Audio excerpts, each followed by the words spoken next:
Hi folks, this is Mark by Mark A. Foster, Ph.D. I just rewatched the movie The Chosen, made in 1981. You can find it on YouTube and elsewhere. It's based on a book by the same title, written by Chaim Potok, who also wrote a number of other books, fiction books, in the same genre, but they're historical fiction. If you have not seen it, and again, I really strongly encourage you to watch it, especially if you are from a Jewish background like myself, but even if you're not. It's a very inspiring, if depressing, story. It is about these two boys, eventually young men, who meet under unusual circumstances, playing baseball.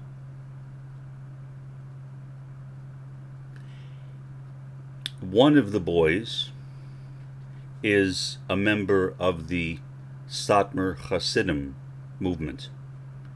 The Satmar Hasidim are rather unique in the Hasidic world because they are not Zionists. In fact, they are anti-Zionists. When Israel was being formed, when the desecration of Palestine was taking place, when Palestinian homes were leveled by the Jews who came into Palestine in preparation for the founding of the State of Israel, killing many Palestinians, exiling the rest of them to what became known as the Palestinian territories. The Satmars were opposed to that, and they were opposed to it on scriptural grounds. The Tanakh, which Christians call the Old Testament, and the Talmud.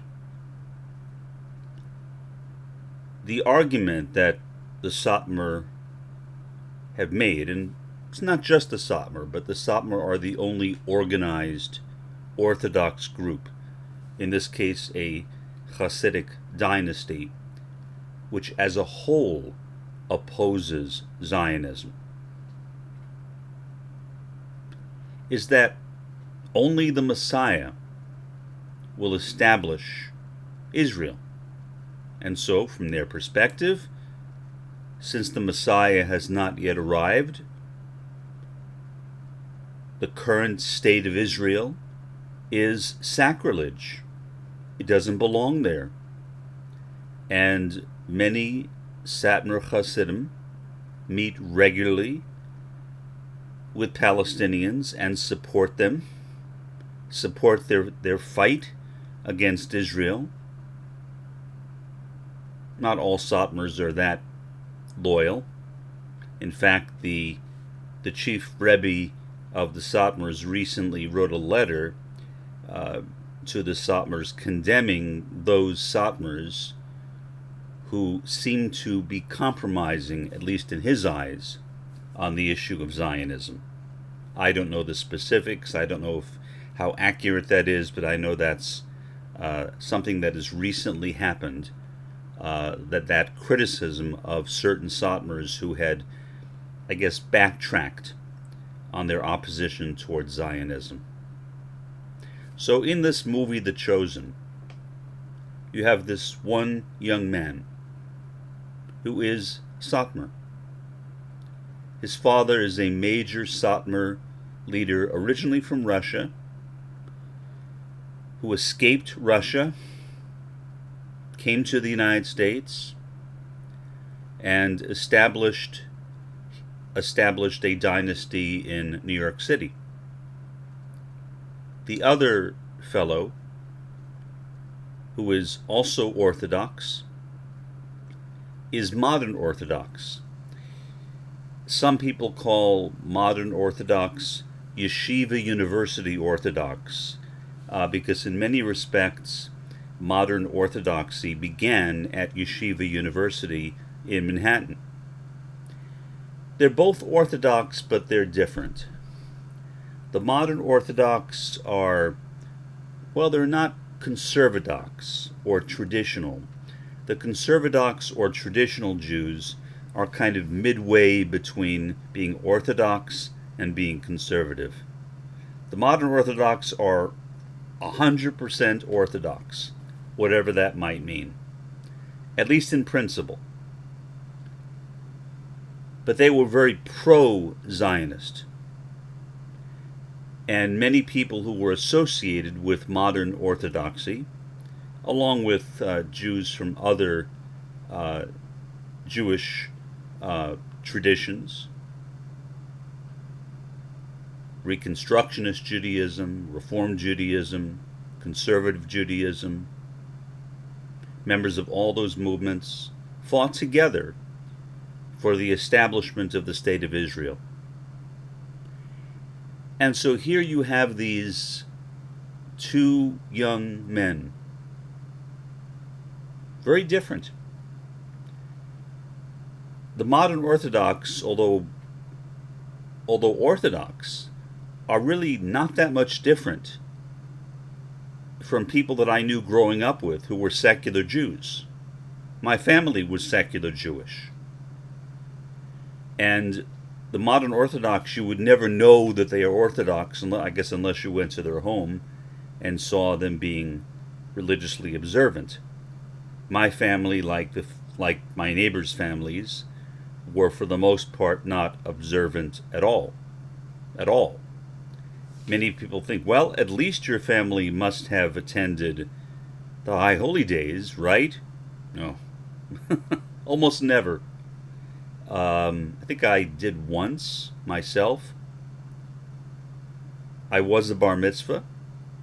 I was Brit Milah, covenant of circumcision, as I pointed out in my previous podcast. But that's about it. I really had no connection with Judaism. So this film, The Chosen, shows the tensions that existed between the modern Orthodox and the Satmars. When the war for the establishment of Israel started, and ultimately when there was a vote in the UN with the United States pushing it over the line and leading to the establishment of the State of Israel in the UN General Assembly, there was immediately a sundering of the friendship between these two young men. The father of the Satmar person did not want his son associating with this other young man who was modern Orthodox. That was later resolved. I'm not going to get into too many specifics in the film because I feel that would take away some of the excitement of it, and I would encourage you to watch the film for yourself. And the real excitement is not until the ends of the movie, the last half hour or so. That's the surprising part of the movie. But it's interesting the way in which they both started at the beginning of the film. And again, it's a fictional film. It's not based on anything that happened in reality. It's not biographical or historical. But again, it's interesting the way the film started and the way it ended. It's not what you would expect. Entirely different. Now, the disappointing part of the film for me, although it's not for me to criticize Chaim Potok. He can write his own book. If I don't like it, I can write my book if I want to engage in that genre. But the book was about orthodoxy. And since I was raised in a secular Jewish home, I guess the closest would be Reform, but we were not Reform since my parents did not join a Jewish community center, commonly referred to as either a temple or a synagogue. So we really weren't Reform either. We were really nothing. We were Jewish. We lived in Jewish neighborhoods in New York City, but we didn't follow Judaism per se. The closest we came to that is my mother would light candles in commemoration of her mother. And when I was very young, we would celebrate Passover and Hanukkah. That's it. Then we stopped as I got older. This film does not at all address people like me for my background. Even though I probably culturally have more in common with this modern Orthodox person than I do with the Satmar person. Certainly I was never Hasidic. In terms of my views of Zionism, I am somewhat closer to the Satmar, but even not with him exactly. There are things about his views I do not agree with, and there's no point in getting into them here. But he was opposed to Zionism. I am opposed to Zionism. The modern Orthodox guy was, like his father in the film, supporting Zionism. It was a very bittersweet. The movie is bittersweet, especially toward the end. And I really wish that I had it in my heart to tell you what happens, but I don't.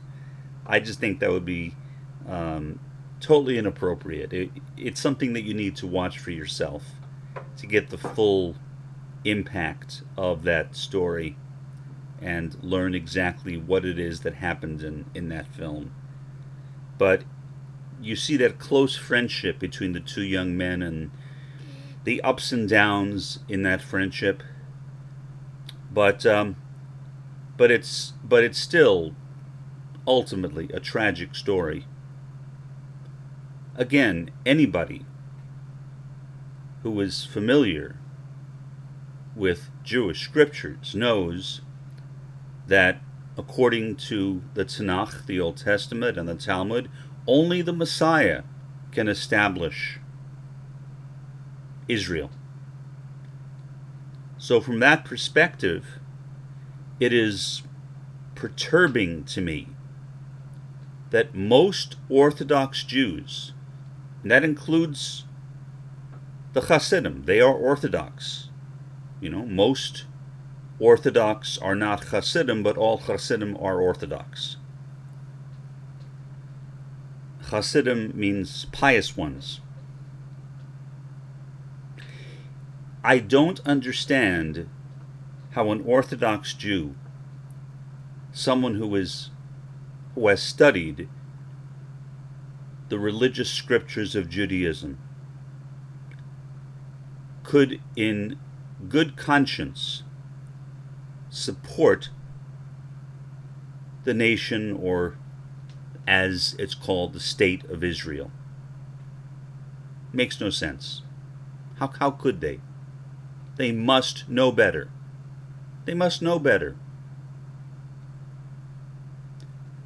It strikes me, to be honest, as opportunistic. Now, that may be unfair again.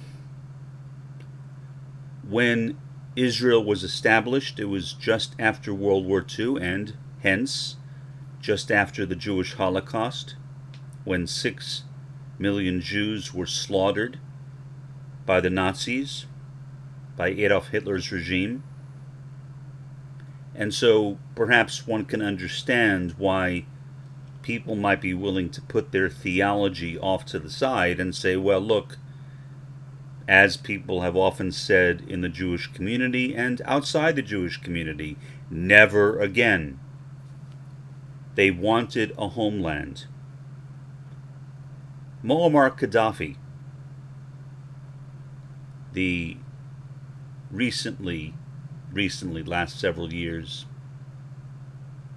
head of Libya, once said that yes, there should have been an Israel,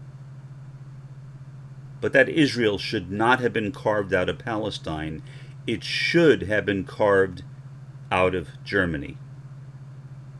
If it inconvenienced Germans, if some Germans felt obliged to move, well, that's the price you pay for living in a country which committed such a horrendous act, not only on Jews, but on gypsies, on Jehovah's Witnesses, on Roman Catholics and others.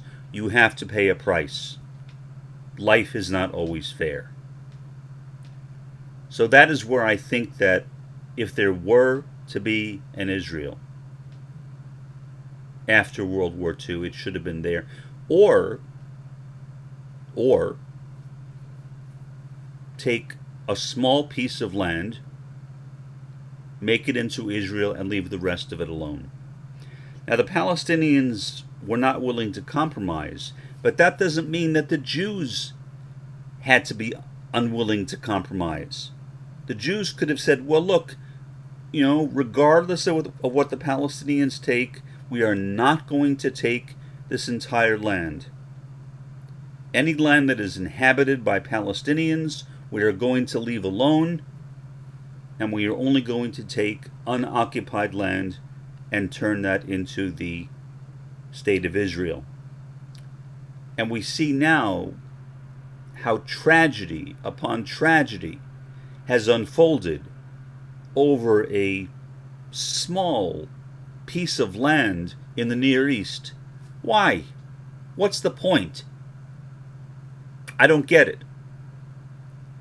The situation could have been fixed easily. If I were back then, I could have done it. Not to say anybody would have listened to me, but I could have proposed exactly what I'm saying now. Take the land that is not being occupied by Palestinians, make that into Israel. Even if it's only a small piece of land, it would still be an Israel. But that was not enough. They wanted the whole place. And now we see what is happening and what has happened to Gaza and in past times to the West Bank. Because of that bad decision that was made by the UN a generation before I was born.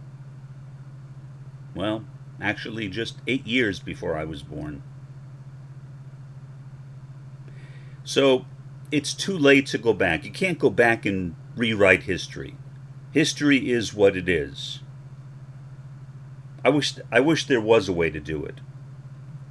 I wish there were a way to take Israelis out of Israel and make them go back to where they came from, which in most cases would be places like Europe and North America. But that's not realistic. I mean, it may be what I want, what I would like. Is it going to happen? No. So, in other words, I am not an idealist. I'm a realist. But as a realist, I have to also be realistic about the needs of the Palestinians and the way in which the Palestinians have been made to suffer so much. So here, again, we have that confrontation between the first world, Israel, and the third world, Palestine. Whether Israel endures, I'm not a prophet. I'm not even a very good prognosticator. I have no idea what's going to happen. I do not, however, think that the first world as a whole will endure. How that relates specifically to Israel, I have no idea, but certainly Israel is a part of the first world.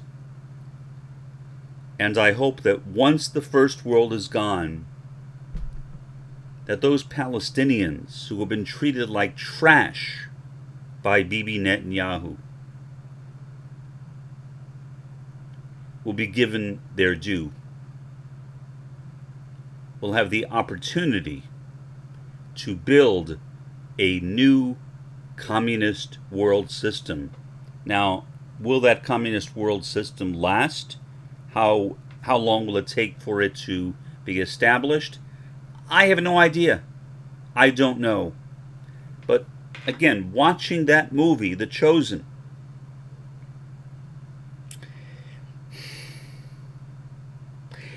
I cried at the end of that movie.